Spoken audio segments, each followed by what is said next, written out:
आफियत नसीब फरमाए। तो जलसे में आया है तो कुछ सुना कीजिए, बैठा मत कीजिए, सिर्फ खामोश मत रहा कीजिए, कुछ आप भी बोलें कुछ मैं भी बोलूं। और मैं ये कह रहा था कि कुछ लेके जाएं जलसे से, एक हदीस सीख के जाएं, कुरान शरीफ की एक आयत का मफहूम दिमाग में रहे, ताकि आप अपने घर जाकर अपने बाल बच्चों के बीच जब दस्तरखान पे खाना खाएं तो दौराने ताम इधर उधर की बातें ना हो। मौलाना साहब तकरीर में ये कह रहे थे, ये बयान कर रहे थे, ताकि छोटे छोटे बच्चे आपसे सुनकर दीन सीख लें। छोटे छोटे बच्चे को लगे कि मैं मुसलमान हूं, मेरे पैगंबर सबसे अजीमुशान है, और मुसलमान होने पर उसे बोरियत का एहसास ना हो कि मैंने बिला वजह इस मजहब का दामन थाम लिया और सारी दुनिया मुझको नोच रही है। शुरू से प्रिपेयर करना होगा ताकि गर्दन कटे, आजा कटें, जिंदगी लूटे, नौकरी छूटे, कुछ भी हो मगर मजहब इस्लाम का दामन हाथ से छूटने नहीं पाए। उसके लिए हाहा का माहौल नहीं बनाना होगा, उसके लिए बिल्कुल संजीदा माहौल और कुछ सीखने का माहौल बनाना होगा। अल्लाह तबारक व तआला ने हमें इंसान बनाया है, इस बात को हमेशा दिमाग में रखें। अगर नहीं सोचेंगे, बात बहुत छोटी सी है लेकिन बात बहुत बड़ी है। अगर इस पॉइंट पे कोई गैर मुस्लिम भी गौर करेगा तो गैर मुस्लिम भी शरारत और बदतमीजी से परहेज करेगा। वो सिर्फ ना सोच ले कि मैं इंसान हूं, और इंसान क्यों पैदा होता है, क्यों पैदा हुआ, अगर वह गौर कर ले तो कभी अत्याचार और जुल्म नहीं करेगा। लेकिन चूंकि हुजूर ने कहा है आखिर जमाने में दौलतों की फरावानी से लोगों का दिल अंधा हो जाएगा, लोग फलकबोस इमारतों में इतराएंगे, लोग कहेंगे मैंने डेवलप किया है, मैंने तरक्की की है, अल्लाह का करम है कि हमको अच्छे अहवाल में रखा है, दौलत दी है, अल्लाह का करम है। वो बोलेंगे नमाज छूटे, रोजा छूटे, हज में ताखीर हो, झूठ बोले, हर घर में टेलीविजन मौजूद हो, बाल बच्चे बीवी सारे लोग मिल करके ड्रामा देखें, वहां पे वो नहीं बोलते कि मैं जुल्म कर रहा हूं, नहीं, वो बोलते हैं अल्लाह का करम है, मैं घर बनाया, मैंने गाड़ी खरीद ली, अल्लाह का करम है। ये बात मुकेश अंबानी मुझसे ज्यादा बोल सकता है, उसके पास 50,000 करोड़ रुपए की बिल्डिंग है, आप क्या बोलेंगे, ये अल्लाह का फजल है उसके ऊपर में। फिरौन पूरी दुनिया का बादशाह था, क्या बोलेंगे आप? पूरे मिस्र का बादशाह था, क्या बोलेंगे कि बहुत बड़ा फजल अल्लाह का उनके ऊपर में था। तो अल्लाह का करम सिर्फ ये नहीं है कि मालदार बन जाओ, मालदार तो गैर मुस्लिम भी हैं, सब लोग हैं, आखिर जमाने में तो वो लोग मालदार बन जाएंगे जो बकरी के चराने वाले थे। हदीस जिब्रील में कहा गया है कि नंगे बदन, नंगे पांव रहने वाले और बकरी के चराने वाले यततावलून फिल बुनियान, यानी लंबी लंबी इमारतों में इतराएंगे। ये कयामत की निशानी है। जब देखें कि गाय चराने वाला 10 करोड़ के महल में रह रहा हो, ये मत बोलें कि बहुत बड़ा फजल, बहुत बड़ा करम है इसके ऊपर में। अगर दीनदारी है, परहेजगारी है, ईमान है, तब तो बहुत बड़ा करम है। अगर सिर्फ दौलत ही है, आप ये समझ लें कि ये दौलत इसको तबाह करने के लिए आई है, और हुजूर ने कयामत की निशानी और अलामत करार दिया है कि बकरी का चराने वाला फलकबोस इमारतों में इतराएगा और नंगे बदन नंगे पांव रहने वाले लोग। तो दौलत मिलने के बाद आप ये मत बोलें कि साहब मैंने बहुत बड़ा तीर मार दिया है, मैंने अरबों कमा लिया है, कभी नहीं।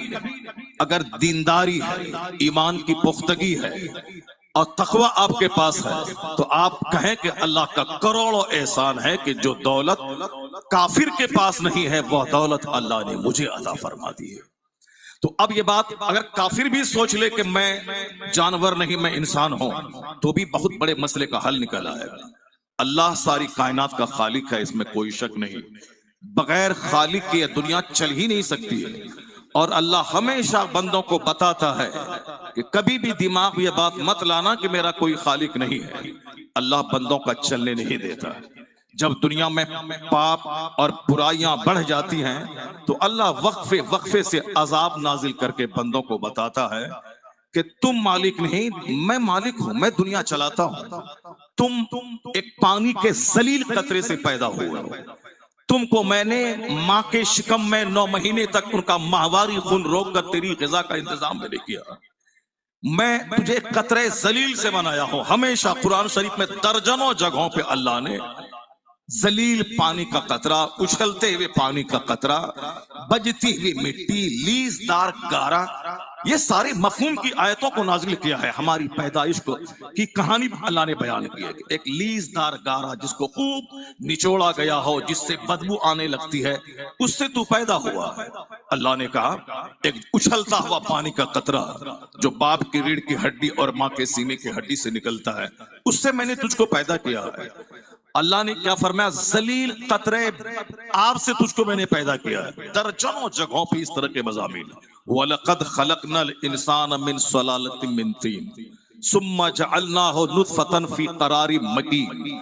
एक जगह आया फलयंजुरिल इंसान मिम्मा खुलिक़ मिन माइन दाफ़िक़ यख़रुजु मिन बैनि सुल्बि व तराइब। अल्लाह ने इस तरह हमारी पैदाइश की कहानी बयान की है ताकि जब भी हुस्न पे, जमाल पे, मकान पे, गाड़ी पे, इज्जत पे, शोहरत पे, दौलत पे लगे कि हम कुछ हैं और इतराने की कैफियत पैदा हो, तो अपनी पैदाइश की कहानी पढ़ लेना, सारे गुरूर का नशा उतर जाएगा, तेरा सर झुक जाएगा, आजिज़ी खाकसारी पैदा हो जाएगी। ये उस वक्त ये बात होगी जब बंदे के पास अकल रहेगी।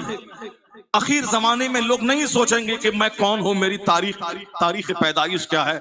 नहीं, हुजूर फरमाते हैं तुम जाओ अकूलो अक्सरे ज़ालिका ज़मान सयाती अलन्ना से ज़मानुन, अनकरीब लोगों पर एक ऐसा वक्त आएगा कि लोगों की अक्लें छीन ली जाएंगी, लोग पागल दीवाने की तरह हो जाएंगे, बगैर समझे बूझे पागलों की तरह हरकत करेंगे।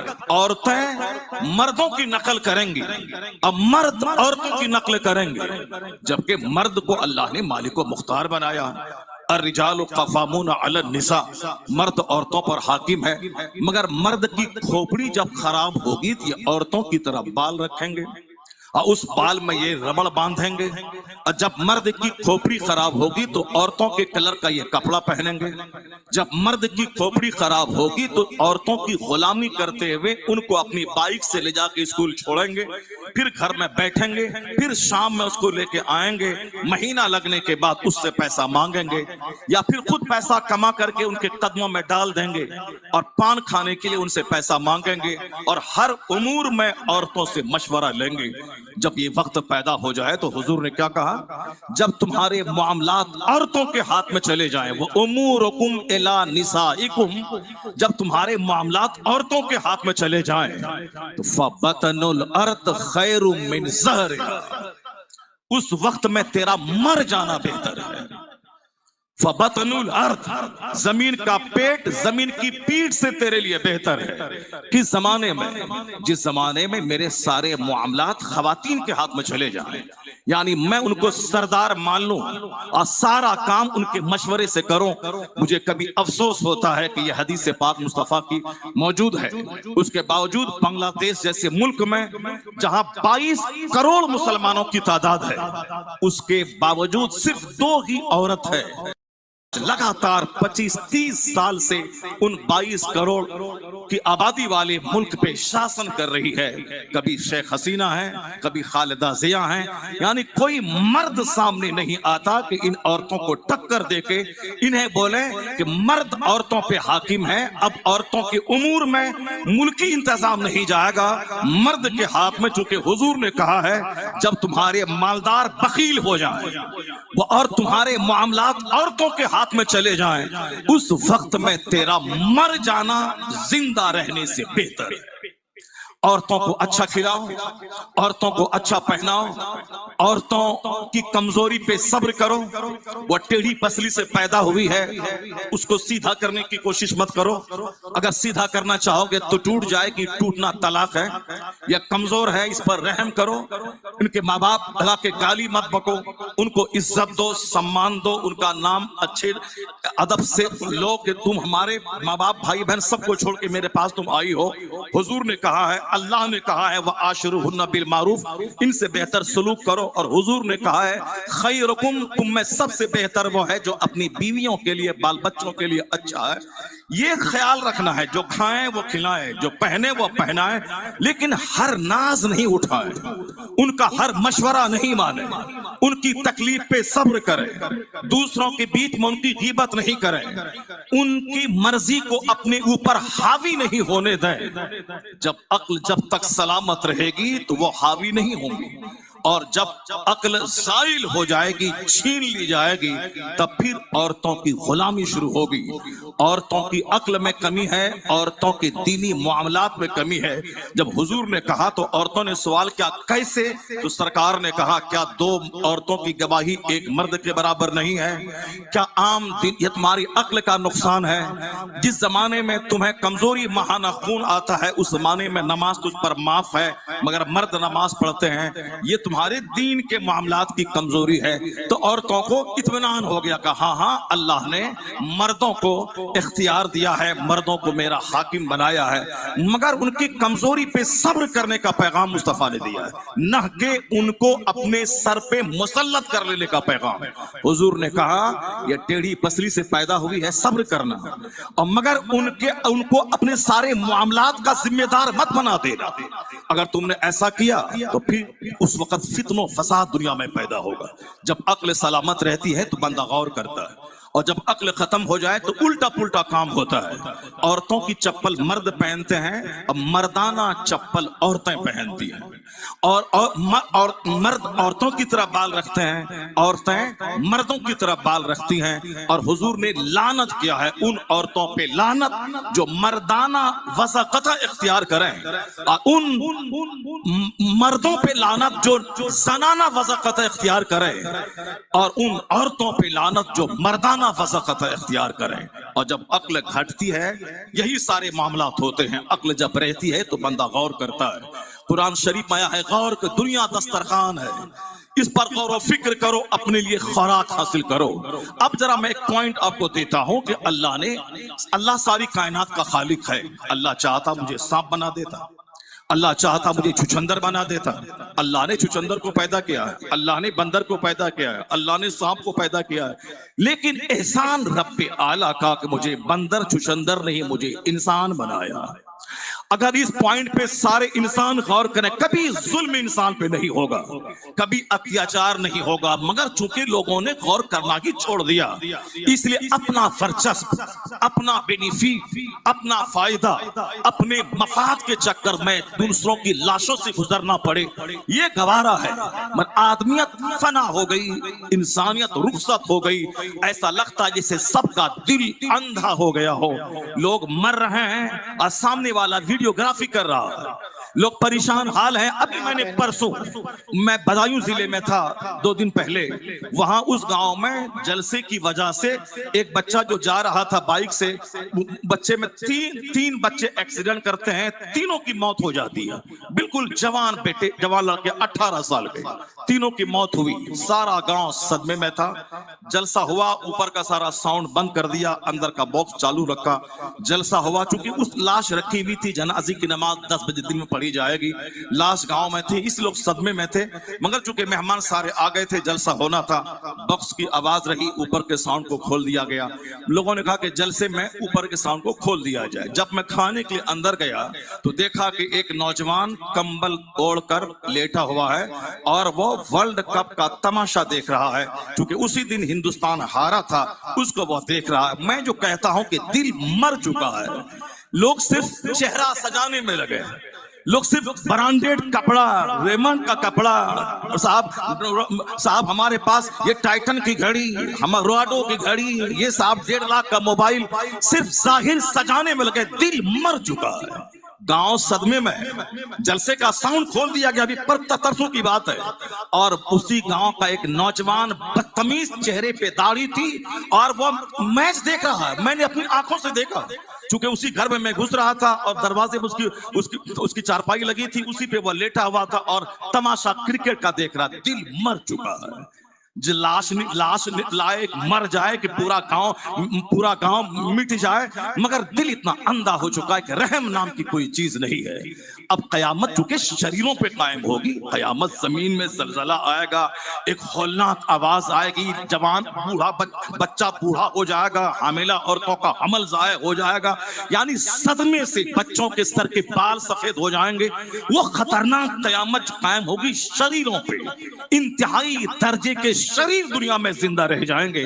دل زندہ رہے گا تب نہ دوسروں سے سبق حاصل کرے گا، دل زندہ رہے گا تب نہ دوسروں کے معاملات کو دیکھ کے آنکھ کھلے گی، دل زندہ رہے گا تب نہ جنازہ اٹھاتے ہوئے اپنا جنازہ یاد آئے گا۔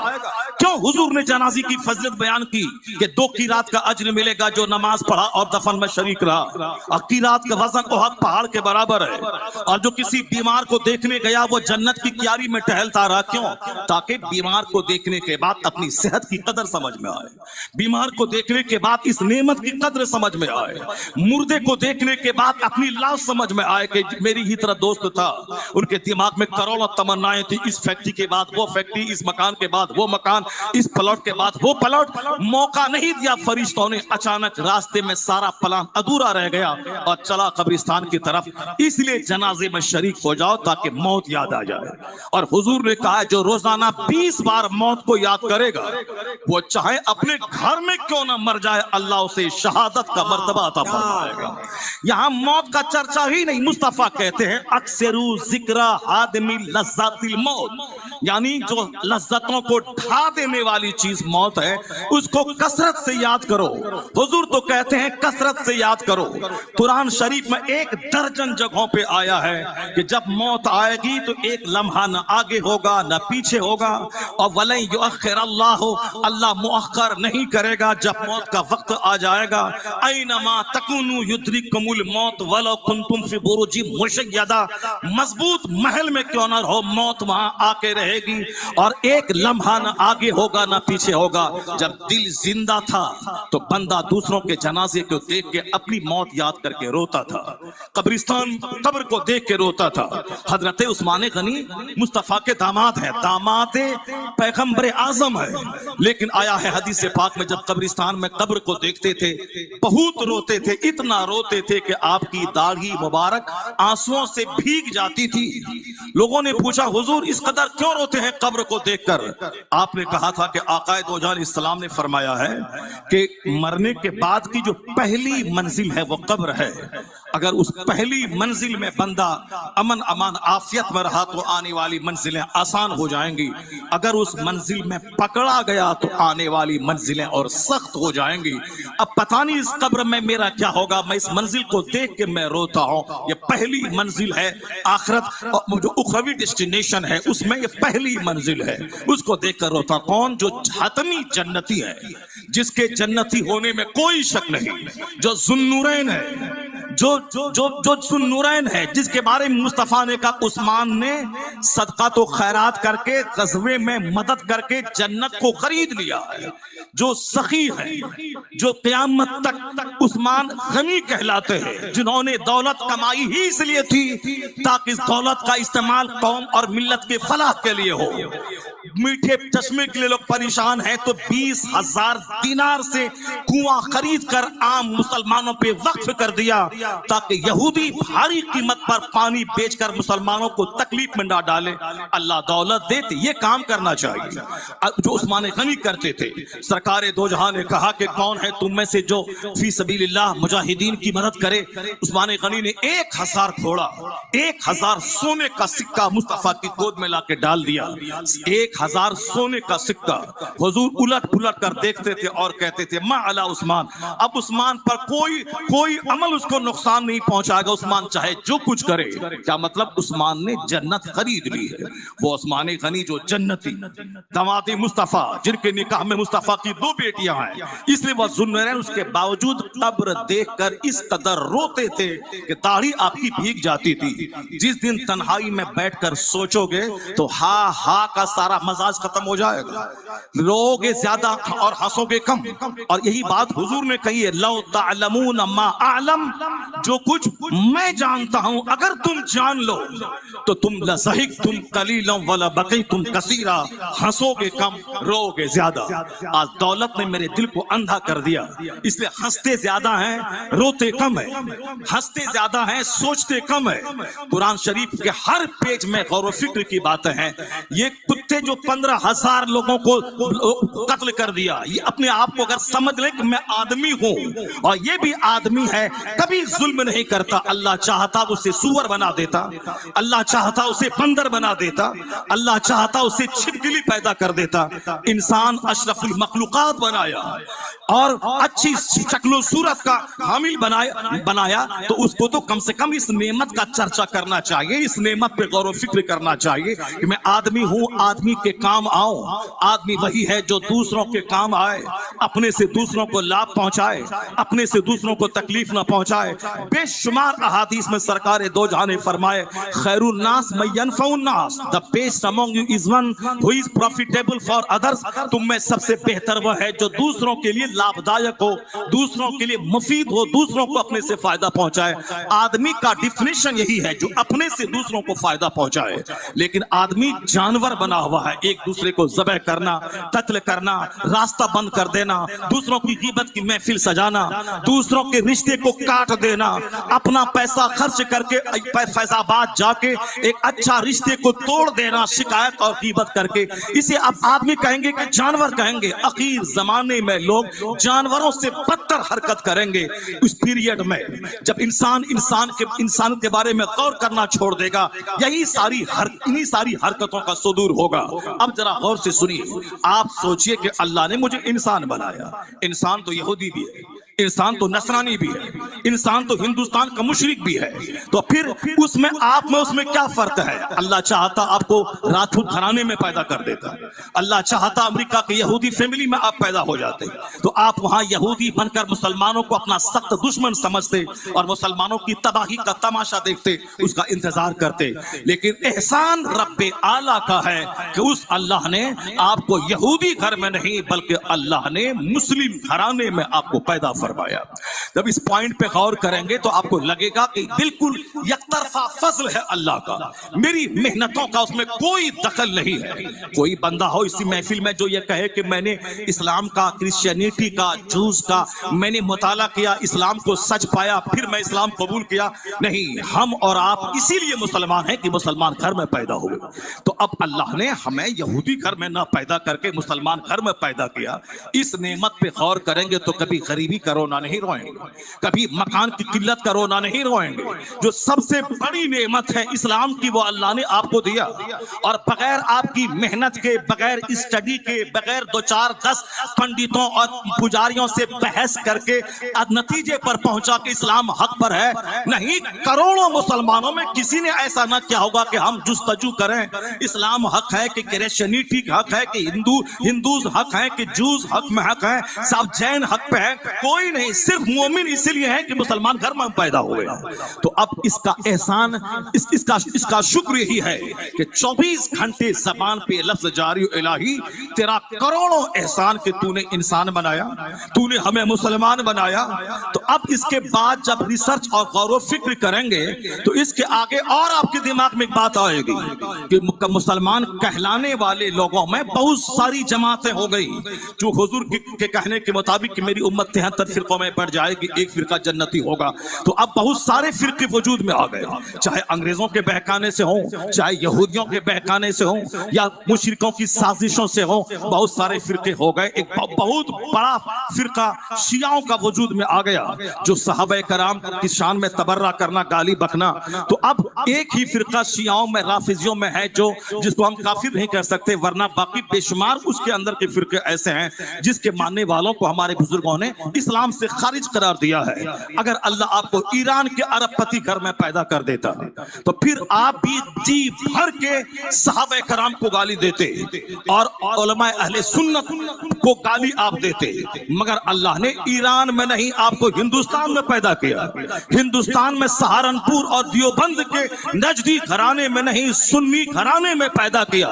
احسان اس رب اعلیٰ کا کہ ہمیں نجدی، وہابی، نیچری، چکڑالوی، تبلیغی اور شیعہ، رافضی राफिजी घराने में नहीं, अहले सुन्नत व जमात फैमिली में पैदा किया।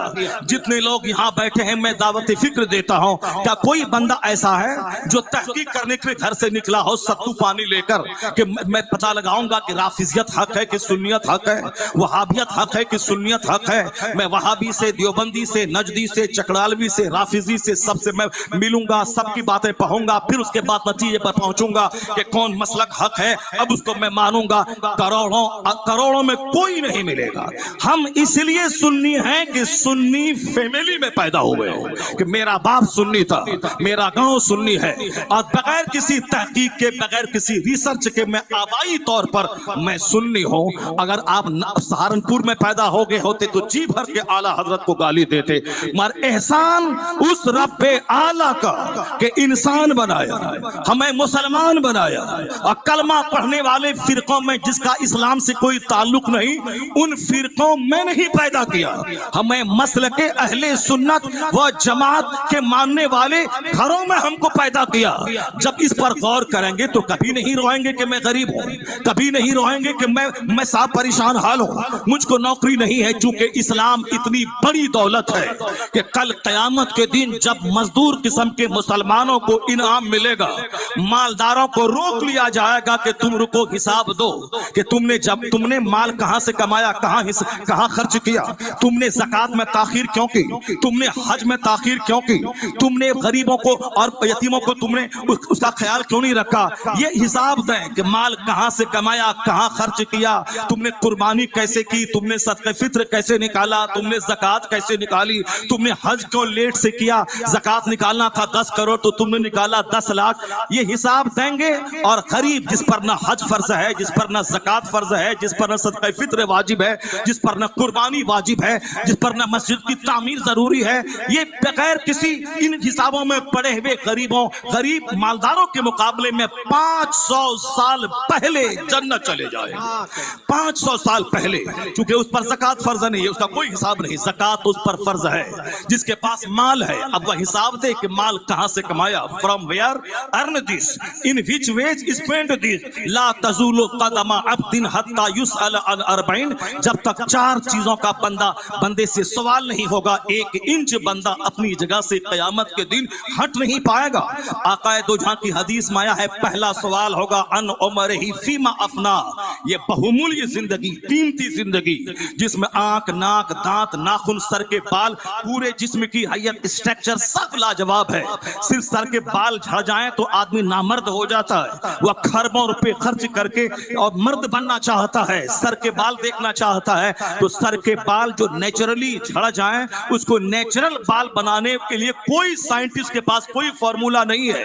भले ही ट्रांसप्लांट करवा दें, नाखून की जगह हूबहू देखने वाला नाखून डाल दें, पर जो नेचुरल चीज है वो नहीं बना सकते वैज्ञानिक। यही तो इस बात की दलील है कि मेरा खुदा हक है, कायनात का खालिक मेरा खुदा हक है, इस्लाम हक है, कि ये कायनात दस्तरखान है, हम उसको देखें और रब का डर मेरे दिल में पैदा हो और रब की मार्फत का नूर पैदा हो। जब मैं दरख्त के पत्तों को देखता हूं कि दुनिया की सारी साइंस उन पत्तों को, दरख्त के टूटे हुए पत्ते को दरख्त में जोड़ नहीं सकती, इसका मतलब है बंदा मजबूर है, वह जो कुछ भी किया है उसकी मालूमात महदूद है और अल्लाह रब्बुल इज्जत की कुदरत लामहदूद है। तो अल्लाह ने पैदा किया, तो जब बंदा गौर करेगा कि हमने इस जिस्म का क्या इस्तेमाल किया और क़यामत के दिन सवाल होगा, तो फिर ये बंदा जबान का गलत इस्तेमाल नहीं करेगा, आंख का गलत इस्तेमाल नहीं करेगा, चूंकि सोच ही नहीं है कि कुछ सवाल होने वाला है, जहां का एक दिन 50,000 साल के बराबर होगा।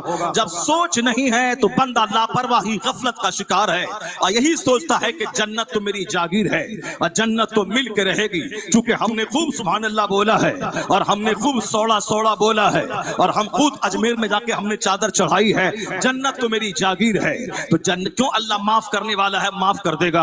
अल्लाह माफ करने वाला है तो अल्लाह रोजी देने वाला भी है, अल्लाह रोजी देने वाला है, सबको रोजी देता है। उसके बावजूद ये बंदा इतना होशियार है कि 8 घंटे दुकान में बैठता है, 5 घंटे नौकरी करने के लिए स्कूल जाता है और 30-30 साल पर पढ़ाई करता है, फिर कंपटीशन के लिए 18 घंटे जाकर कंपटीशन फेस करता है, उसके बाद फिर ये बंदा नौकरी करता है 30 साल। तो नौकरी आंधी तूफान आए मगर स्कूल जाना है, 5 घंटे वहां पढ़ाना है, तो 30 साल पढ़े और 30 साल नौकरी किया 60 साल के बाद बूढ़ा बनकर जोड़ का दर्द, आंख का दर्द लेके बैठ गए, अब मौत का इंतजार करने लगे। तो रोजी रोटी के लिए 30 साल पढ़ा और 30 साल नौकरी की। रोजी देने वाला अल्लाह है तो पढ़ने की क्या जरूरत है? खेत में खेती करने की क्या जरूरत है? दुकान में बैठने की क्या जरूरत है? मगर ये होशियार है कि रोजी देने वाला अल्लाह है, मगर हरकत करनी होगी, खेत में हल चलाना होगा, दाना डालना होगा, दुकान में बैठना होगा। फिर क्यों नहीं सोच लिया कि अल्लाह रोजी देने वाला है मगर मुझे खेत जाना होगा, दुकान जाना होगा, वरना रोजी नहीं मिलेगी। यही तो सोच लिया। अल्लाह बख्शने वाला है, अल्लाह माफ करने वाला है, अल्लाह जन्नत देने वाला है, मगर रोजी के लिए मैं दुकान जाता हूं, मुझे जन्नत जाने के लिए भी 5 टाइम मस्जिद जाना होगा, हमें रोजा रखना होगा, हमें हज करना होगा।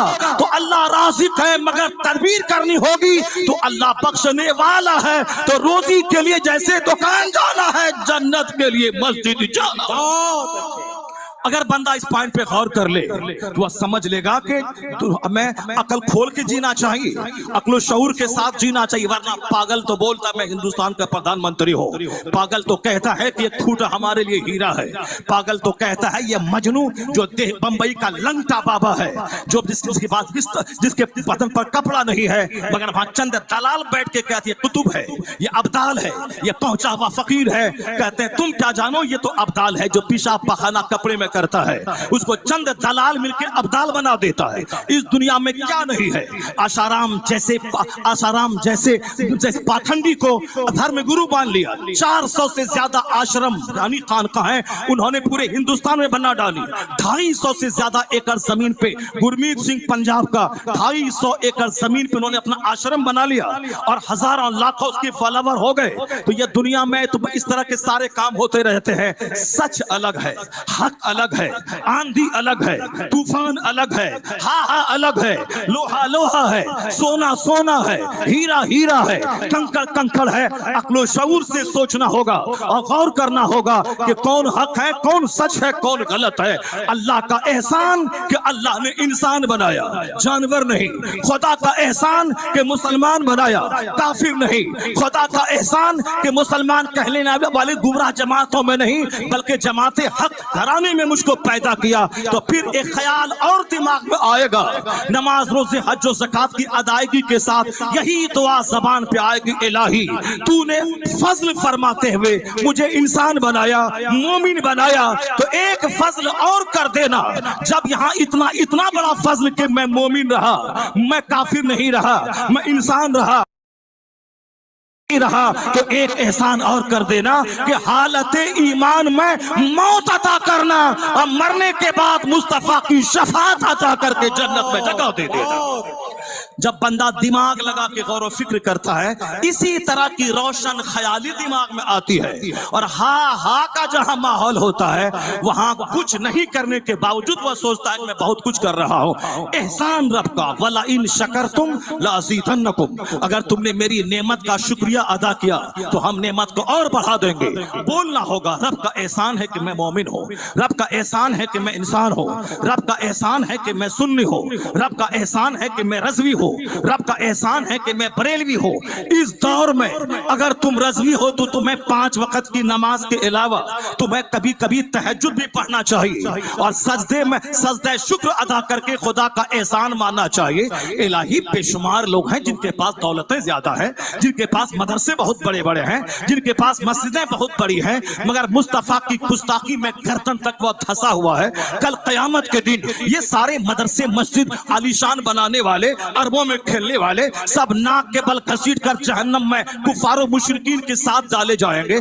इलाही तू मुझे जहन्नम से बचाया है, इलाही तूने मुझे ईमान की दौलत दी है, तूने मुझे सुन्नी बनाया है, तो अब सजदे की लज्जत और बढ़ जाएगी, दुआ की लज्जत और बढ़ जाएगी। फिर सजदे में जो लज्जत महसूस होगी वो आवारगी में नहीं महसूस होगी। उस वक्त तू यही कहेगा, इलाही तू इतना करम कर देना।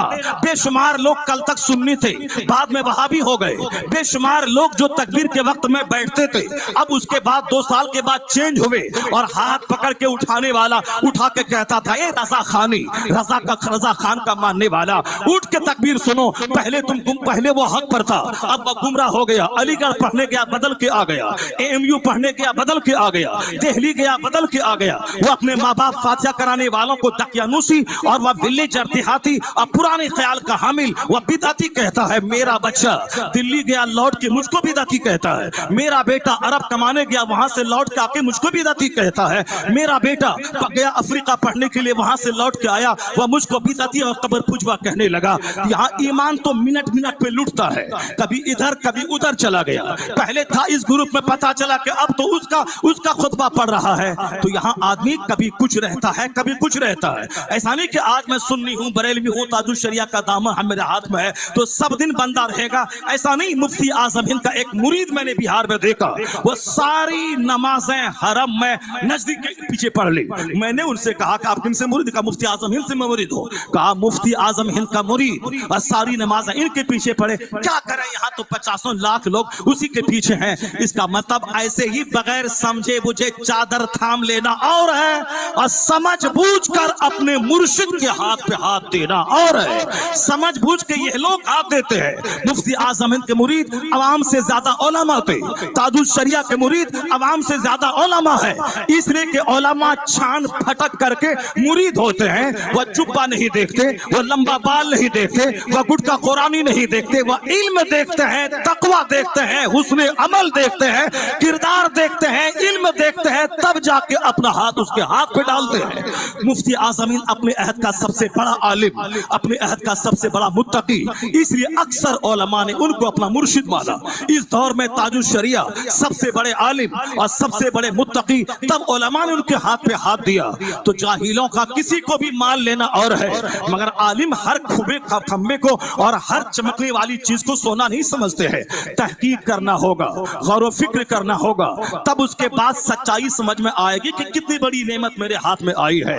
बहुत सारे लोग हैं जो सुन्नी कहलाते हैं, लेकिन सहाबा की तौहीन और अहले बैत की मोहब्बत में अमीर मुआविया को गाली देते हैं। अगर कोई कहे कि तू मुसलमान हो, उसका कोई प्रूफ पेश करो, वह बोलेगा मैं अल्लाह को एक मानता हूँ। फिर सवाल होगा हुजूर के बारे में क्या कहना है, क्योंकि हुजूर के बारे में बेशुमार लोगों ने गलत बयानी से काम लिया। किसी ने इल्म गैब की तौहीन की, किसी ने बशरियत की तौहीन की, किसी ने नूरानियत की तौहीन की, किसी ने इख्तियारात की तौहीन की। अब सवाल हुआ बता दे कि मुस्तफा के बारे में तेरा क्या अकीदा है। अगर बोलेगा मैं मुस्तफा को बाख्तियार मानता हूँ, इल्म गैब उनको है, मैं ये मानता हूँ, तसर्रुफात के मालिक है मैं मानता हूँ, फिर सवाल होगा कि हजरत अली के बारे में क्या कहता है। बोलेगा वो मुस्तफा के दामाद है, वो अहले बैत में से है, खलीफा चारुम है, मैं उसे मानता हूँ, अहले बैत से प्यार करता हूँ। सवाल होगा सिद्दीक उमर उस्मान के बारे में क्या कहता है। यानी इस कदर इंतशार का माहौल पैदा हो गया।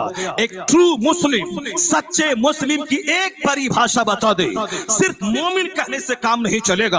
अल्लाह पर यकीन है, दूसरा सवाल रिसालत का होगा, रिसालत पे यकीन है, तीसरा सवाल सहाबियत और अहले बैत पे होगा। अब अहले बैत और सहाबा से प्यार करने वाले हैं, मगर कुछ लोगों ने वो तबाही मचा दी दुनिया में कि सहाबा को मानते हैं, अहले बैत को मानते हैं, इमाम आजम को नहीं मानते हैं। जबकि वली कामिल उलमा के सरदार और अपने अहद के सबसे बड़े मुत्तकी, उसके बावजूद कुछ लोग उन्हें गाली देते हैं। इसका मतलब है कि आगे ये सिलसिला चलता रहेगा। अब बताओ इमाम आजम के बारे में क्या कहना है। बोलेगा हम चारों में से किसी इमाम को नहीं मानते हैं। मतलब साफ होगा कि चारों इमाम को अगर कोई न माने, इत्तेफाकी तौर पर जमहूर उलमा की राय में वो इस्लाम से इस अहद में चारों में से एक की पैरवी करनी पड़ेगी, क्योंकि अकीदे में चारों पर हक है, पर आमाल और तौर तरीके, नमाज रोजे के तौर तरीके में थोड़ा सा फर्क है, मगर अकायद के एतबार से चारों अइम्मा हक पर है। और इससे हट के जो नई दुनिया बनाए तो फिर वह दुनिया उसकी नापायदार दुनिया है और अपने मन की दुनिया है, ख्वाहिशात की परस्तिश है, वो हक की नहीं।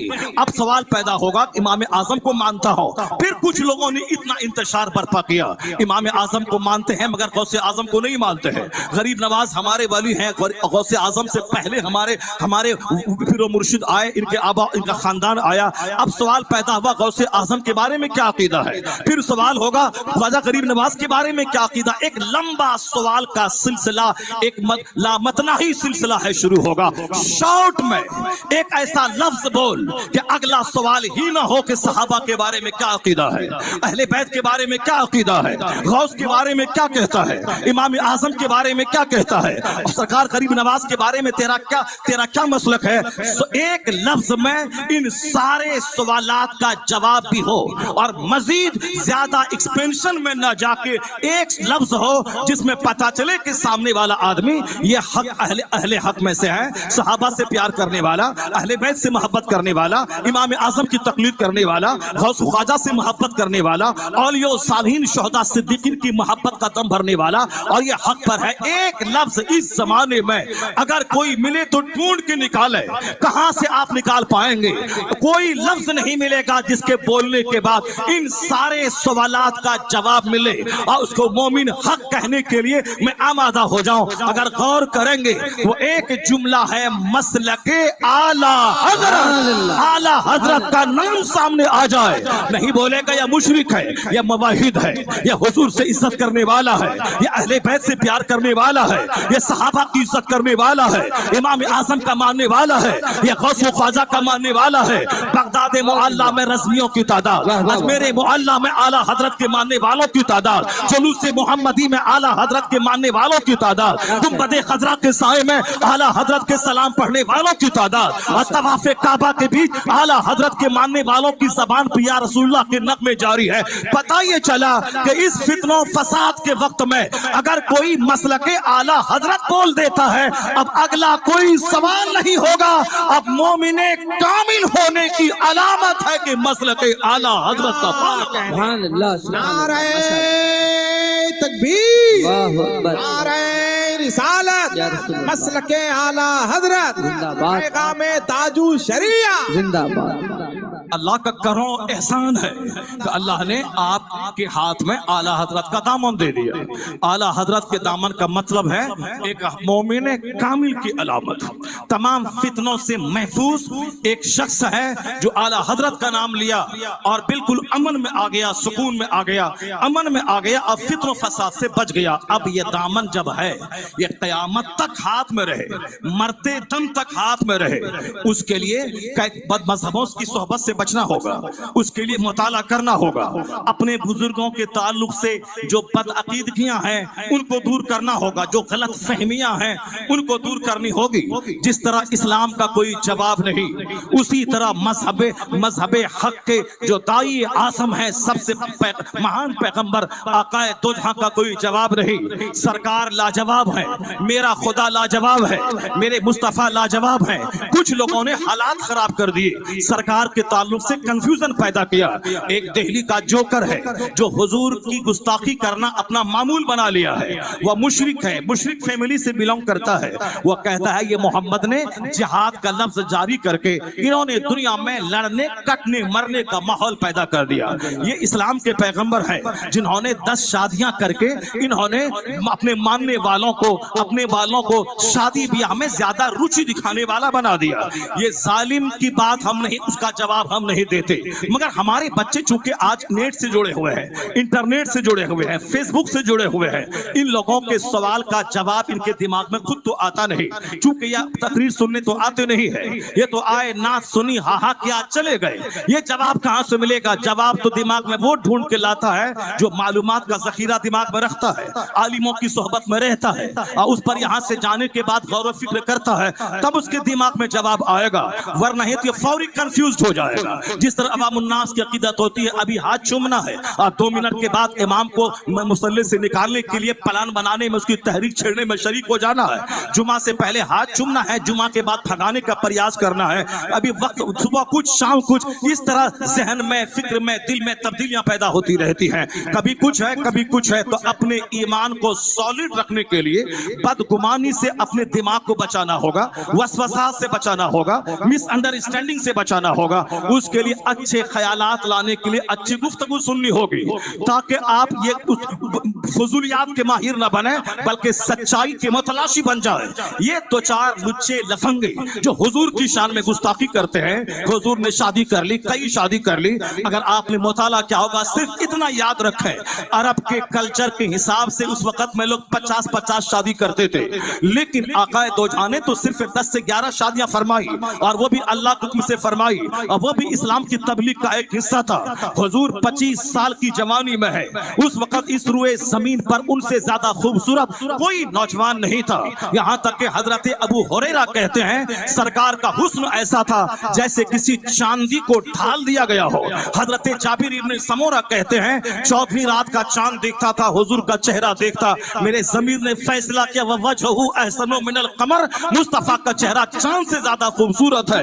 حضرت انس کہتے ہیں وَمَا مَسَسْتُ دِبَاجَةً أَوْ حَرِيرًا أَلْيَنَ مِنْ كَفِّ رسول اللہ, میں نے کوئی ریشم کوئی دیباج مصطفیٰ کی ہتھیلی سے زیادہ نرم نہیں پایا. یعنی 25 سال کی جوانی میں جن کے چہرے کے حسن کی خیرات چاند لیتا ہو, کأن الشمس تجری فی وجہہ.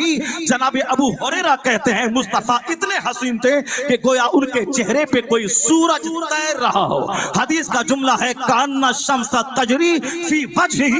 اس وقت مصطفیٰ چاہتے تو 1 درجن نہیں 2 درجن مکہ کے دستور کے مطابق 18 سال کی حسین ترین دوشیزاؤں سے نکاح کر لیتے, مگر 25 سال کی جوانی میں 40 سالہ بیوہ خاتون جو 2 مردوں سے بیوہ ہو چکی ہے اس سے نکاح کرنے کا مطلب ہے کہ جس وقت نکاح کی چاہت ہوتی ہے اور عین جوانی میں 40 سالہ ادھیڑ خاتون کا انتخاب کیا, اس کا مطلب ہے کہ شہوت سے مغلوب ہو کر یہ نکاح نہیں تھا, یہ دین کی تبلیغ کا حصہ تھا کہ جب ان بیواؤں کو دنیا منحوس کہتی تھی اس بیوہ کو گلے لگا کر مصطفیٰ نے قیامت تک کی بیواؤں کے سمان کو اونچا کیا ہے, اس کو اچھی زندگی گزارنے کا موقع دیا ہے. باقی ساری شادیاں مصطفیٰ کی 50 سال کی عمر کے بعد, جبکہ طبعی طور پر آدمی کے دل دماغ میں عورتوں کے تعلق سے دلچسپیاں کم ہو جاتی ہے. مگر معلوم ہے خالد ابن ولید جیسا سیف اللہ کیسے ملا جو میدان احد میں مسلمانوں کے قتل کا جو ذریعہ تھے, یہاں تک کہ جو جیتی ہوئی جنگ ہار کی شکل میں تبدیل ہو گئی. اس میں امپورٹنٹ رول حضرت خالد ابن ولید کا تھا, وہ سیدہ میمونہ کا بھتیجا تھا.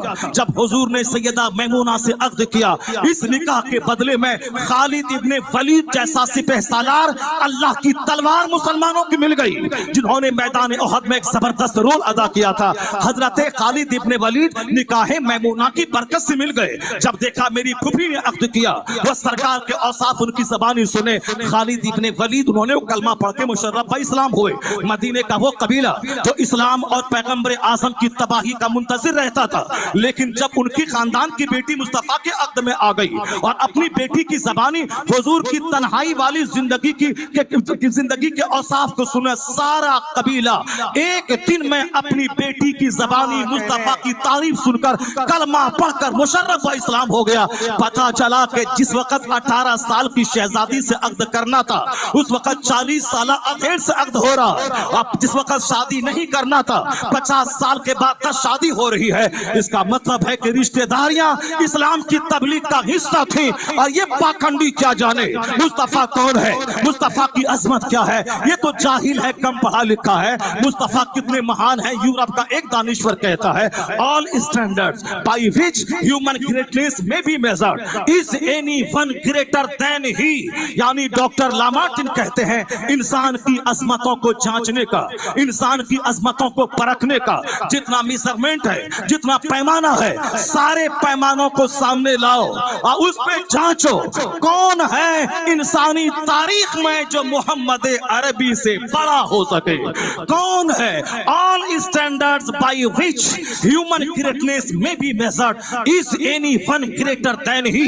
انسان کی عظمتوں کو جانچنے کا جتنا پیمانہ ہے سب کو سامنے لاؤ, اس پہ جانچو, سب سے مہان نتم انسان کوئی ملے گا تو محمد عربی کی ذات گرامی ہوگی.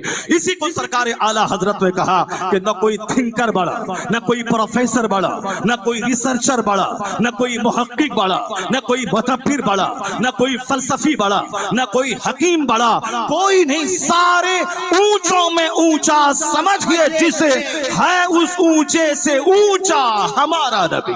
मैं इस पाखंडी की बात सुनो, मैं इस जाहिल की बात सुनो, या यूरोप के उस बड़े महान दानिश्वर की बात सुनो, हमेशा बड़ों की बात सुना कीजिए। हर छोट भैये की बात को सुनने के बाद एक दूसरे को शेयर मत कीजिए। हर छोट भैये की बात सुनकर सड़क पे मत आइए। इन छोट भाइयों को तो यही एक ख्वाहिश रहती है कि किस तरह मैं हाईलाइट हो जाऊं, किस तरह मैं सुर्खियों में छा जाऊं, किस तरह हमें सिक्योरिटी मिले, कैसे हम अपने ग्रुप का मैं हीरो बन जाऊं। इसलिए ये जाहिल तरीन लोग जिसकी जबान सही नहीं है, जो कायदे से हिंदी और संस्कृत ही बोल सकता है, यह पैगंबर आजम की शान में गुस्ताखी करने चला है। इन छोटों की बात का कोई एतबार नहीं है। डॉक्टर बर्नार्ड शॉ की किताब दिल्ली यूनिवर्सिटी में चलती है, बर्नार्ड शॉ की किताब एमयू में चलती है, बर्नार्ड शॉ की किताब बनारस हिंदू यूनिवर्सिटी में चलती है, बर्नार्ड शॉ की किताब लखनऊ यूनिवर्सिटी में चलती है, बर्नार्ड शॉ की किताब पटना यूनिवर्सिटी में चलती है। मैंने भी अंग्रेजी में एमए करते हुए बर्नार्ड शॉ की किताब पढ़ी है। उनके ड्रामास को और इंग्लिश में अंग्रेजी लिटरेचर उन्होंने रिच बनाया है, मालदार बनाने में उनका बड़ा हाथ है। इतना बड़ा दानिश्वर के पैदा हुआ इंग्लैंड में, उनकी किताब चल रही है हिंदुस्तान की सारी यूनिवर्सिटीज में, सारे कॉलेजेस में। कितना बड़ा महान होगा वह महान दानिश्वर, पढ़ा लिखा आदमी ये कह रहा है, he must be called the savior of humanity if a man like him were to assume the dictatorship of the modern world, he must succeed in solving its problems। Bernard Shaw की सुने, किस लुच्चे लफंगे की सुने, Bernard Shaw की सुने कि इन खाने पीने वाले, पाखाना करने वाले, बदबूदार बदन वाले पाखंडी की बात सुने। इतना बड़ा पढ़ा लिखा आदमी जिसकी किताब सैकड़ों यूनिवर्सिटीज में चलती है, वो कहता है इस्लाम के पैगंबर सिर्फ मुसलमानों के मुहाफिज का नाम नहीं है, वह तो मानवता के रक्षक का नाम है, इंसानियत के मुहाफिज का नाम है। वो कहते हैं अगर दुनिया जो इंतशार की आग में जल रही है, अगर दुनिया मोहम्मद अरबी को अपना रहनुमा मान ले, उनका मार्गदर्शन, उनकी रहनुमाई, उनके नेतृत्व, उनके गाइडलाइंस, उनकी क़यादत में अगर दुनिया जीना शुरू करे तो सारे मसाइल का हल निकल आएगा और दुनिया अमनो सुकून की जन्नत में तब्दील हो जाए। कहने यह बातें जो हमारे मशाइख कहते हैं। तकबीर, नारे रिसालत, जश्न ईद मिलादुन नबी।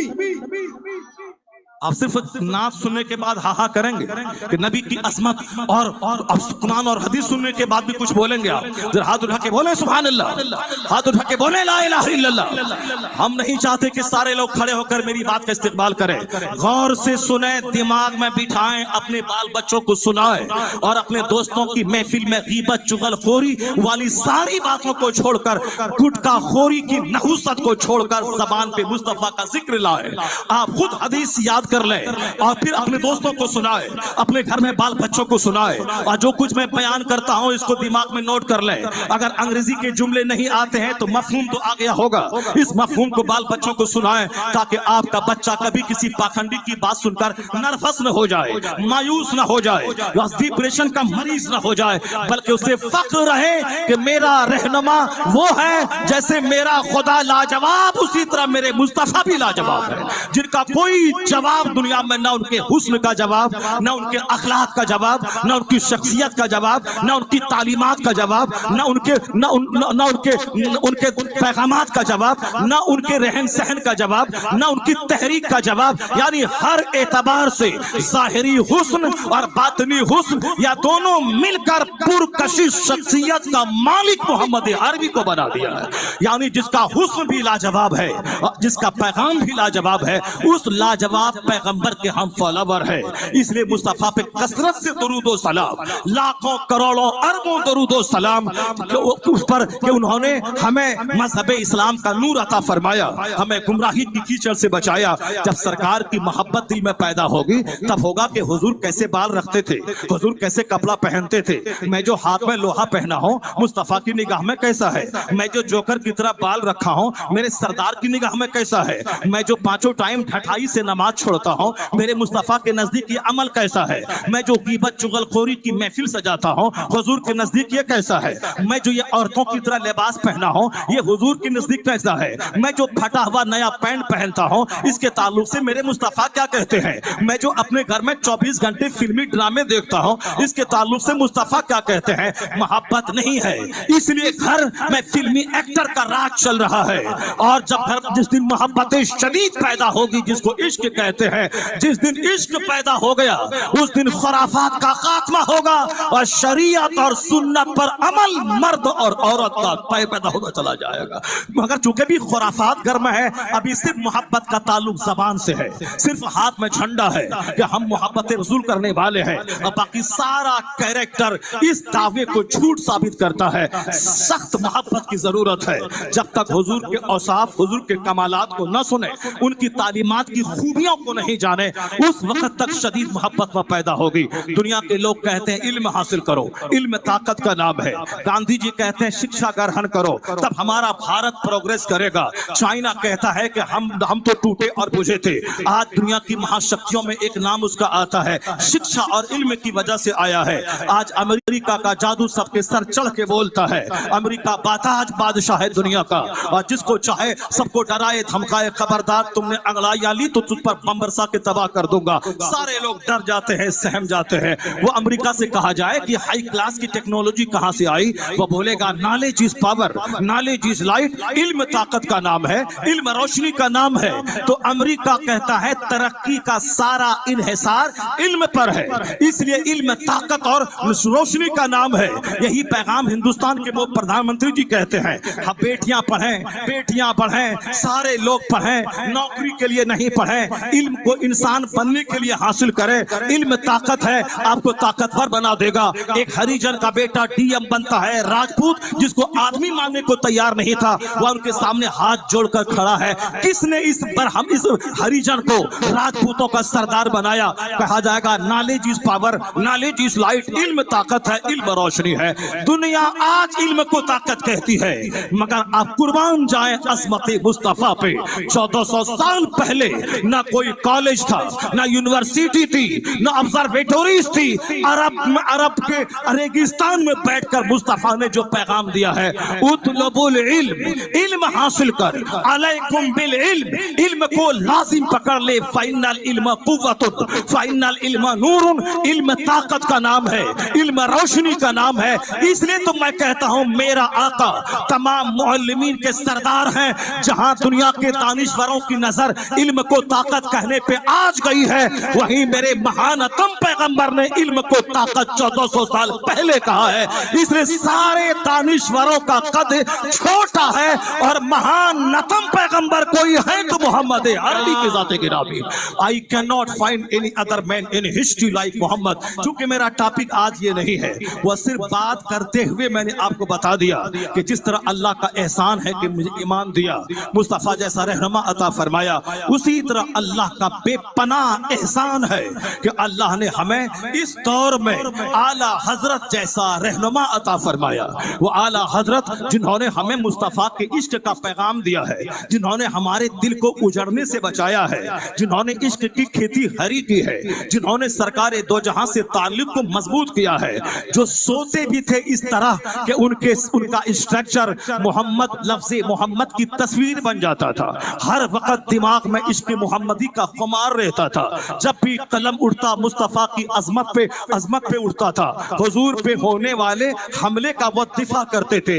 इसलिए शेखुल इस्लाम वल मुस्लिमीन आला हजरत है, आशिक रसूल आला हजरत है। हिंदुस्तान में दूसरी फैमिली दौलत के लिए मशहूर है, कोई तिजारत के लिए मशहूर है, कोई शायरी के लिए मशहूर है। गालिब की फैमिली शायरी के लिए है, अबुल कलाम की फैमिली सियासत के लिए है, अली ब्रदर्स की फैमिली सियासत के लिए है, और साहब एक बहुत बड़े हकीम अजमल खान की फैमिली हिकमत और तबाबत के लिए मशहूर है। एक खानदान है हिंदुस्तान में जो इश्क रिसालत के लिए मशहूर है, उसी खानदान का नाम खानदान आला हजरत है। आला हजरत से जुड़ने का मतलब मुस्तफा से करीब हो जाना, आला हजरत से जुड़ने का मतलब गौसे आजम से करीब हो जाना, आला हजरत से जुड़ने का मतलब गौसे आजम ख्वाजा गरीब नवाज से करीब हो जाना, औलिया सालिहीन से करीब हो जाना। आला हजरत अपने दौर के इल्म के पहाड़ थे और अभी भी क़यामत तक शायद कि उसकी कोई नजीर ना मिल पाए।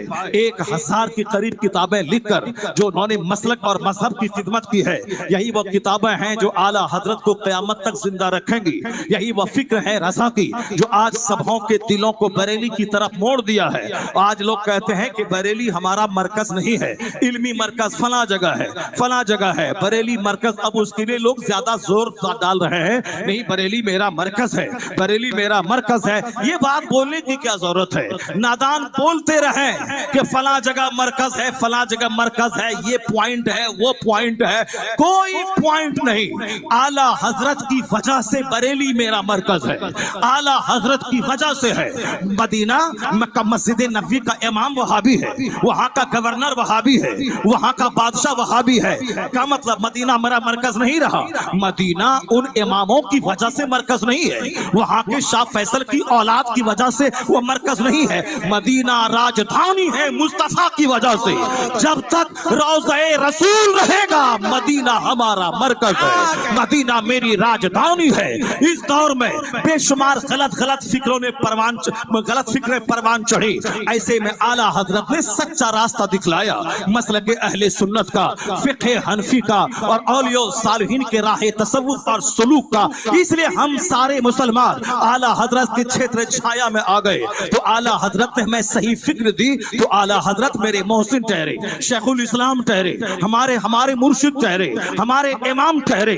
बरेली शहर हमने राजधानी अपना मरकज मैंने बना लिया। तो अब बरेली मरकज आला हजरत की वजह से है, ना कि जामिअतुर रज़ा से है। जामिअतुर रज़ा आज बना है, मंजर इस्लाम एक मदरसा है, ना रहे मंजर इस्लाम, ना रहे जामिअतुर रज़ा, ना रहे मजहर इस्लाम। बरेली मरकज ना किसी अरसलान मियाँ की वजह से है, ना किसी तौसीफ मियाँ की वजह से है, ना किसी मनमानी मियाँ की वजह से है। बरेली में कोई ना रहे, ना कोई मदरसा रहे, ना कोई मकतब रहे, जब तक आला हजरत की कब्र बरेली में रहेगी सुन्नियों का मरकज बरेली शरीफ ही रहेगा।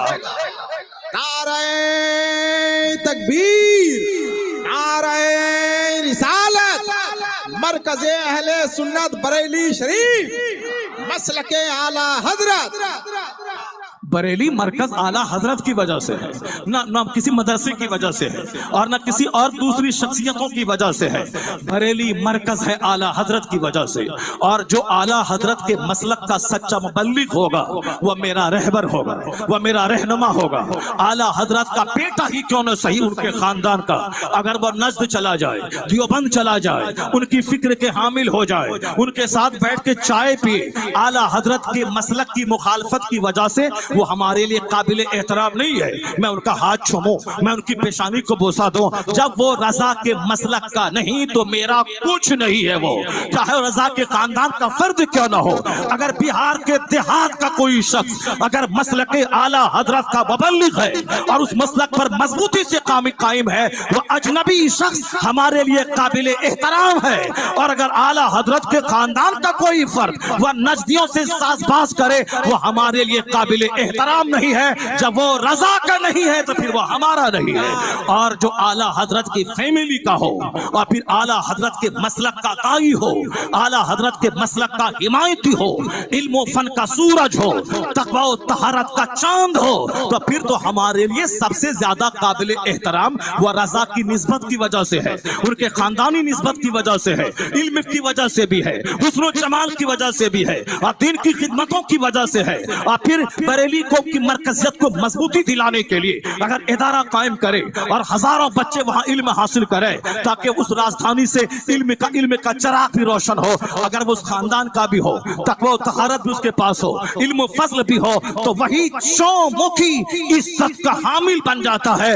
उसी जात का नाम हुजूर अख्तर रजा का अज़हरी ताजुल शरिया है। सिर्फ आला हजरत के खानदान में पैदा होने की वजह से ताजुल शरिया लाजवाब लाजवाब नहीं है, ताजुश शरिया हमारे मोहतरम रहनुमा नहीं है।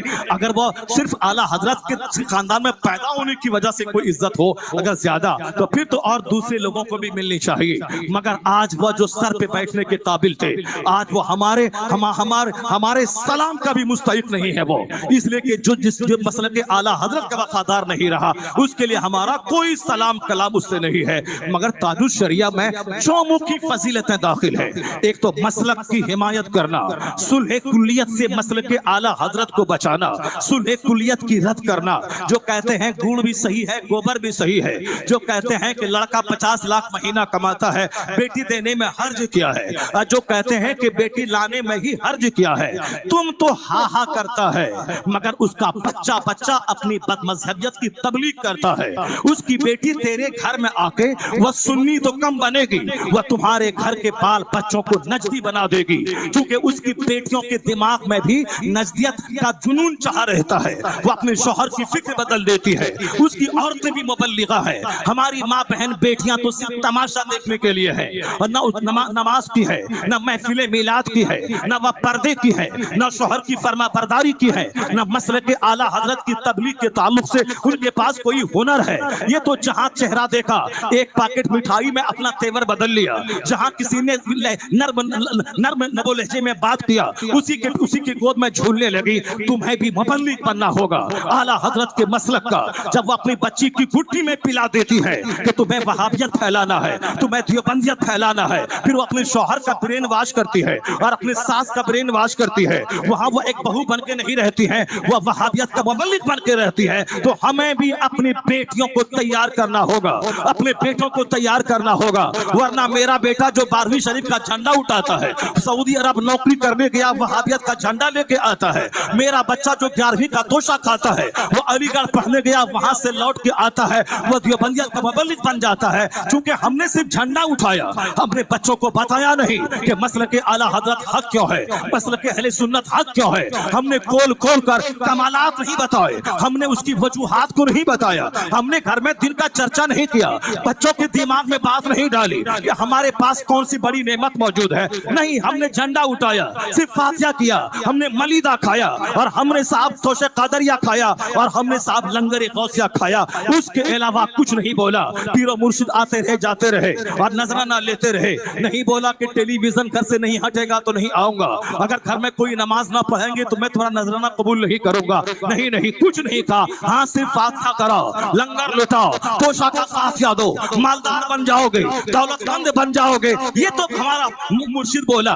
मगर नमाज जो फर्ज आजम है उसके ताल्लुक से कुछ नहीं बोला। झूठ जो बहुत बड़ा गुनाह है उससे बचने के बारे में कुछ नहीं बोला। बस बोला हाँ ऐसे सतही तौर पर बोला, मगर बाल बच्चों और घर के सारे लोगों को जहाँ घर में आके कयाम करता था, जहाँ मोटे नजराने लेके जाता था, मगर वो अपने हद तक नमाजी बन के रहे, वह घर के अफराद को नमाजी नहीं बनाया, सिर्फ फातिहा और मिलाद पढ़वाया। तो अब वह बच्चा जब अलीगढ़ पढ़ने जाता है, वह 100 अहादीस नमाज की फजीलत के ताल्लुक से उनके टेबल पे आ जाता है। नमाज ना पढ़ने की मजम्मत वाली अहादीस उनके टेबल पर वो रिसाला रखा रहता है कि जो नमाज ना पढ़े उसका हश्र फिरौन के साथ होगा, बेनमाजी का हश्र कारून के साथ होगा। क़यामत के दिन सबसे पहला सवाल नमाज का होगा। मुस्लिम शरीफ की हदीस आती है, बैनल अब्द वल कुफ्र तर्कुस सलात, एक मोमिन के दरमियान और कुफ्र के दरमियान जो चीजें तफरीक पैदा करती हैं वो नमाज है। क़यामत के दिन सबसे पहला सवाल नमाज का होगा। बंदा चौंक जाता है, कांप जाता है। ये मुसलमान होने के नाते नमाज पढ़ना हमारे लिए जरूरी है, उसके बगैर मैं मोमिन कामिल नहीं बना रहूंगा। अब वह नमाज पढ़ने लगता है, बोलता है मेरा पीर 10 साल से मेरे घर में आता है, वो हर साल 11वीं में आता है, लंगरे गौसिया चलता है, 12वीं का जुलूस निकालता है, मगर नमाज के ताल्लुक से ये कुरान करीम की 100 आयतें, ये 100 बुखारी मुस्लिम की हदीसें, नमाज न पढ़ने की मजम्मतें, इसके बारे में कभी मेरे मुर्शिद ने नहीं बयान किया। कहा कि मेरा मुर्शिद सिर्फ नजराने लेता है, उनको मेरी जन्नत से प्यार नहीं, मेरी आखिरत से प्यार नहीं, और मेरी हिदायत से प्यार नहीं। वह सिर्फ फातिहा मिलाद करना चाहता है ताकि मैं जाहिल रहूं, मैं बेनमाजी रहूं, और मैं जानूं कि पिया बख्शिश करवाएगा, ये हमको जन्नत लेके जाएगा। जिस दिन तुम जान लो कि गौसे आजम सारे पीरों के पीर है, वह 40 साल तक इशा के वजू से फज्र पढ़ते रहे और हर रात एक पांव पे खड़े होकर उन्होंने पूरा कुरान पाक खत्म किया, 20 साल इल्म हासिल किया, मदरसात वली होकर, और 25 साल दरियाओं सहराओं किसरा के ठंड रात में दरख्तों के पत्तों को खाकर खुदा की मार्फत का नूर हासिल किया। जब सारे पीरों का सरदार 40 साल तक अपनी पीठ को जमीन पर रात में नहीं लगाया, ईशा की वजू से फजर पढ़ा, तो अगर हमारा पीर सो रहा है, हमारा पीर सिगरेट झाड़ रहा है और हमारा पीर अखबारात पढ़ रहा है और उसके बावजूद हम जहालत के नशे में डूब कर कहते हैं मेरा पीर कुतुब है, यहाँ नहीं बल्कि काबा में जाके नमाज पढ़ता है, ये बताओ इससे ज्यादा सस्ता सौदा क्या होगा? मैं नमाज भी नहीं पढ़ूं और मुरीद हमको कुतुब भी समझे और बोले आसान की आंख बंद करके यहाँ बैठा है और ये मदीना में नमाज पढ़ने चला गया है। जहाँ ऐसे दलाल मुरीद मौजूद रहे वहां तो पीर के फारे नियारे हैं। अल्हम्दुलिल्लाह हम लोगों ने जिस मुर्शिद का दामन थामा है वह गुटखाखोर नहीं था,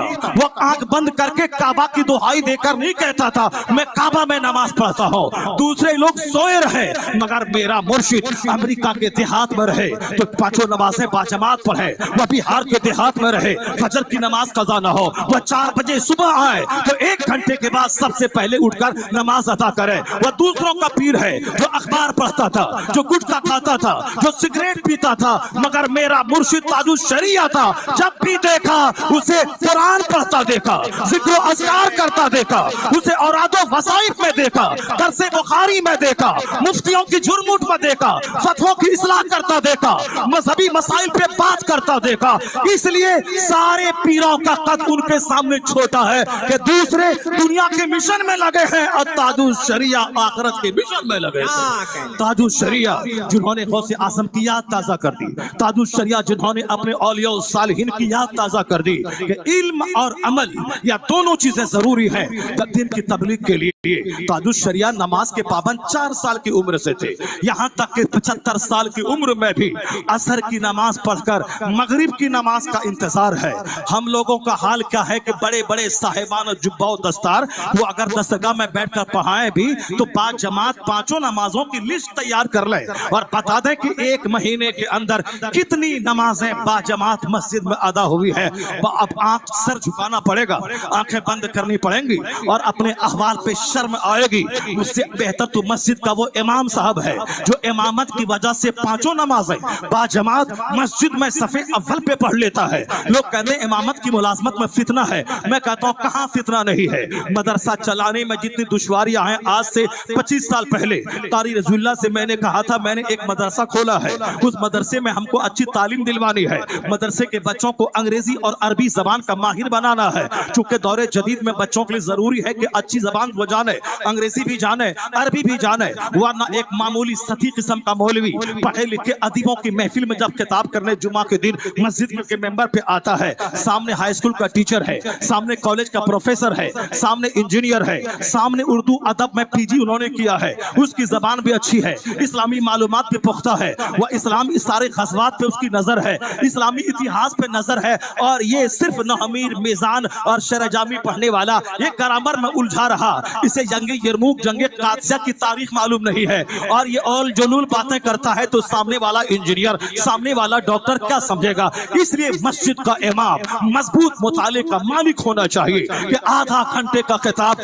वह दीन की सबसे बड़ी तबलीग का जरिया है, वह मिंबर जुमा का मेंबर। एक अच्छा इमाम हो ना रहे पैसा, वह अच्छा इमाम रहे जिसकी धमक प्रोफेसर पे, जिसकी धमक साइंटिस्ट पे, जिसकी धमक डॉक्टर पे, जिसकी धमक उर्दू जबान के अदीब पे हो, जबान भी अच्छी हो, मालूमात भी गहरी हो। सिर्फ पगड़ी पहना दिया मौलवी बना दिया, अब उसके बाद जाओ मदरसे को बदनाम करो, इल्म दीन की तौहीन करवाओ, मदरसे की नाक कटवाओ, नहीं बल्कि आलिमों की जमात पैदा करनी होगी। सरकार ताजुश शरिया यूरोप के ममालिक के सफर पे है, वो 8-9 क्लास तक उन्होंने इस्लामिया इंटर कॉलेज में इल्म हासिल किया है और फिर बाकी सेल्फ स्टडी के जरिया अंग्रेजी जबान उन्होंने अंग्रेजी जबान की गहराई उन्होंने हासिल की थी। अरबी जबान के तो माहिर इतने थे कि मिस्र जाने से पहले उर्दू हिंदी अखबारात का तर्जमा अरबी में करके अपने उस्ताद को सुनाते थे। जो उस्ताद मिस्री थे अब्दुल तवाब मिस्री, उसे वह उर्दू जबान के अखबारात का अरबी ट्रांसलेशन करके वो अपने उस्ताद को सुनाते थे। और जब इस अरबी जबान पे मलका था तो फिर मिस्र जाने के बाद वह मलका कितना ज्यादा बढ़ गया होगा। अंग्रेजी जबान उन्होंने बहुत ज्यादा नहीं पढ़ी, 8 क्लास तक इस्लामिया इंटर कॉलेज में अपने इल्म हासिल किया, बाकी सारा इल्म सेल्फ स्टडी यानी जाती मेहनत की बुनियाद पर उन्होंने इल्म हासिल किया। अफ्रीका के दौरे पे है, मुहद्दिस कबीर उसके ऐनी शाहिद है। आपने उर्दू जबान में खिताब शुरू किया, लोग कहने लगे नो उर्दू, उर्दू नहीं बल्कि but English, English we don't know Urdu, हम लोग उर्दू नहीं जानते हैं, हमें इंग्लिश में स्पीच चाहिए। अगर कोई दूसरा मौलवी होता तो कह देता मैं तो अजहर में अरबी पढ़ा, मैं तो मंजर इस्लाम में अरबी पढ़ा, मैं तो अरबी और उर्दू जानता हूँ, अरबी में या तो सुनो या उर्दू में सुनो, अंग्रेजी मुझको नहीं आती है। मगर सेल्फ स्टडी करके जो इल्म हासिल किया था, अंग्रेजी के अखबारात पढ़ते हुए जो अंग्रेजी की सटलटी पे आपकी नजर थी और डेप्थ पर, उसी का मुजाहरा बतौर करामत उस स्टेज से जाहिर हुआ। जब लोगों ने कहा इंग्लिश इंग्लिश तो आप कुछ देर के लिए खामोश हुए। उसके बाद जब आपकी जबान खुली है अंग्रेजी जबान में, उस फसाहत के साथ आपने इल्म का दरिया बहाया कि अंग्रेजी नजाद मुफक्किर दंग रह गया कि हम लोग ऐसी अरबी नहीं जानते, अंग्रेजी नहीं जानते जैसी अंग्रेजी ताजुल शरिया इस्तेमाल कर रहे हैं अंग्रेजी के जुमले। तो मुहद्दिस कबीर का कहना है कि इल्म हासिल करने के बाद भी ऐसी अंग्रेजी नहीं बोली जा सकती थी जैसी अंग्रेजी ताजुल शरिया बोल रहे हैं। इसका मतलब है कि कसब का थोड़ा दखल है और यह इल्म वहबी है या इल्म लदुन्नी है। मुहद्दिस कबीर कहते हैं मैं